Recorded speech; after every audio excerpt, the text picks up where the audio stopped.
Selamat sore. Perkenalkan, nama saya Nilo Putu Pujianti Widyastuti dari kelas Manajemen Profesional STI Sistem Teknologi Informasi kelas A. Pada hari ini saya akan menjelaskan mengenai tema dari review paper yang akan saya angkat, yaitu sentimen analisis. Nah, dalam presentasi kali ini, konten yang akan dibahas yaitu tema dari review paper yang akan saya angkat. Lalu yang kedua adalah referensi dari berbagai paper. Yang ketiga adalah background dan metodologi. Dan keempat adalah result yang akan di-compare dari berbagai paper tersebut. Pertama-tama, saya akan menjelaskan mengenai sentimen analisis. Jadi, sentimen analisis itu adalah proses yang dijalankan oleh program komputer untuk menganalisis berbagai data seperti pandangan atau opini mengenai kejadian, isu, atau pengalaman, sehingga dapat diambil kesimpulan dari opini. Jadi, lebih gampangnya ini adalah sentimen analisis itu mengelompokkan emosi positif, negatif, atau netral dari data subjektif yang ditulis oleh penulis. Nah, selanjutnya, dalam aplikasinya, sentimen analisis ini digunakan untuk berbagai aspek, seperti social media monitoring, brand product monitoring, customer feedback, lalu customer service, dan market research. Nah, dalam tema yang akan diangkat, akan lebih difokuskan untuk brand atau produk atau bisnis monitoring. Seperti yang kita lihat dari grafik yang bersumber dari situs Sensor Tower, jadi pada dijelaskan mengenai pertumbuhan yang sangat pesat dari aplikasi mobile di dunia.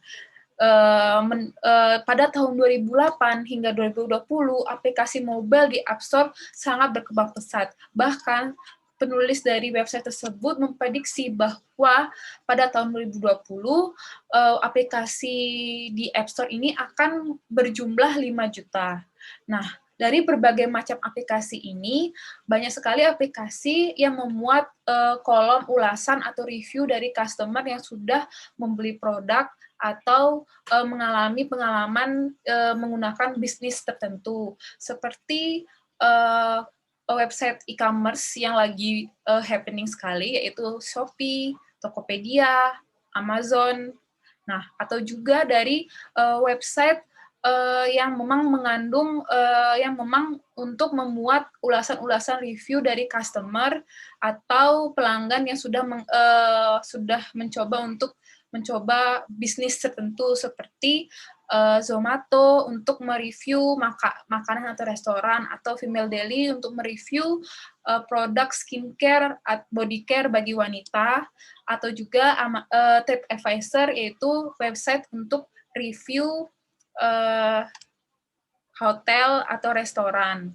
Nah, hal ini juga diperkuat dari data Bread Local Annual Local Customer Review Survey, bahwa pada tahun 2014, customer review ini sangat berpengaruh pada jalannya bisnis tertentu. Nah, jadi pada tahun 2014 ini,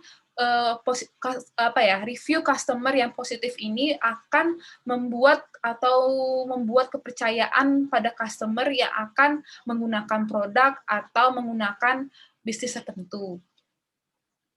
Nah, berikut ini adalah ulasan atau review dari berbagai aplikasi seperti Shopee.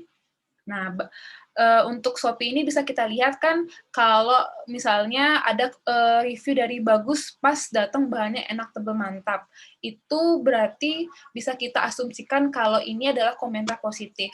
Lalu selanjutnya adalah ditunggu-tunggu, akhirnya sampai juga. Tapi barang mengecewakan, warnanya kok gini sih, beda, mana warnanya kurang nyambung. Bisa kita asumsikan kalau itu komentar yang negatif. Lalu ada juga review dari Zomato, juga Tokopedia, dan juga produk skincare atau body care dari Female Daily. Dan juga ada review dari Amazon dan TripAdvisor. Nah, dari pengalaman yang dialami customer yang berbeda-beda ini, maka akan menimbulkan atau mendapatkan komentar baik yang positif, negatif, ataupun juga netral. Nah, komentar positif dan negatif ini akan berguna untuk perusahaan menganalisis kekurangan dan keunggulan dari produk yang dikeluarkan atau bisnis yang dijalankan. Selanjutnya, dengan pengalaman yang dialami customer yang berbeda-beda, maka jumlah dari ulasan atau review itu kan akan semakin banyak. Bisa kita lihat sendiri di dalam gambar, dalam satu ulasan tentang body care ini bisa memuat 7.428 komentar. Nah, jadi kita tidak mungkin untuk membaca satu persatu komentar atau ulasan review dari customer, sehingga hal ini dapat diatasi dengan menggunakan analisis sentimen untuk menghemat waktu dan tenaga. Bagaimana sih bisa? Jadi sentimen analisis ini digunakan seluruh aspeknya ini digunakan menggunakan metode machine learning. Jadi data akan dikumpulkan. Lalu data tersebut akan dilakukan pelabelan data. Misalnya seperti ini, komentar barang ini, baju ini bagus. Bagus ini bisa kita asumsikan kalau ini adalah komentar positif. Jadi di labelnya itu adalah positif. Lalu baju ini jelek. Jadi kalau baju ini jelek, komentarnya itu kita asumsikan komentar negatif, jadi pelabelannya negatif. Jadi kalau nanti pelabelan itu akan dikoding sehingga misalnya ada komentar yang baru, komentar yang lainnya akan mengikuti. Jadi kalau misalnya ada komentar bagus, berarti sudah pasti itu komentar positif. Kalau jelek, sudah pasti itu komentar yang negatif. Lalu selanjutnya ada pre-processing data, yaitu memperbaiki data agar mengurangi kemungkinan model gagal dievaluasi. Jadi, yaitu mengedit data tersebut. Jadi kalimat itu akan dipecah jadi data-data, lalu ada menghapus kata-kata yang tidak mengandung konten yang sebenarnya, atau juga untuk menghapus kata-kata slang atau kata-kata tidak baku. Selanjutnya akan dilakukan feature extraction, jadi mengekstrak kata menjadi numerik sehingga akan dapat diproses oleh metode machine learning ini. Selanjutnya adalah melakukan modeling, pemrosesan data, jadi model dibentuk dari dataset yang memiliki label. Selanjutnya adalah evaluasi, jadi menguji seberapa prediktif model, jadi menguji seberapa efektif model tersebut dapat mengatasi masalah. Selanjutnya, apabila model tersebut bagus, dikatakan baik, berfungsi, maka sistem tersebut dapat membantu mengklasifikasi jenis sentimen dalam data. Nah, berikut adalah referensi dari paper mengenai sentimen analisis pada website review.